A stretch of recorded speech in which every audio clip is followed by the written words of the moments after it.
Vladimir Putin is among more than 20 world leaders in China for an economic summit where tariffs and trade are dominating talks. Sky's Ivor Bennett reports from Moscow.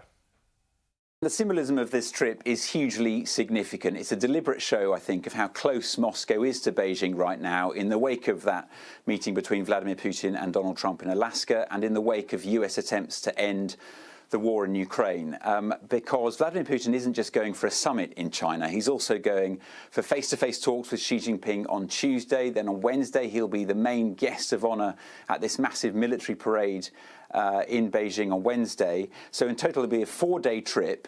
And a trip of that length to one country is very rare for the Kremlin leader. So this feels like a very deliberate attempt to emphasise how strong this relationship is with China, especially in the face of US pressure. Pressure on Moscow to end the war, pressure on Beijing to stop buying Russian oil in the hope it moves Moscow closer to peace. This is about showing Donald Trump that that pressure for now isn't working and this bond between Russia and China remains as strong as ever. And I think Vladimir Putin will be looking to say the same about his relationship with India as well, because Donald Trump has, of course, already imposed secondary sanctions on India for buying Russian oil, hoping it drives a wedge between these two countries. But here Vladimir Putin will be meeting Narendra Modi among a string of bilateral meetings he'll be holding. Again, an attempt to show Donald Trump that Russia still has other options, and for now that these kind of relationships are immune from threats and bullying.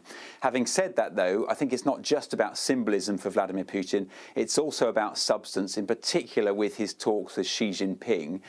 China over the past few years has provided an economic lifeline for Russia after they got cut off from the West.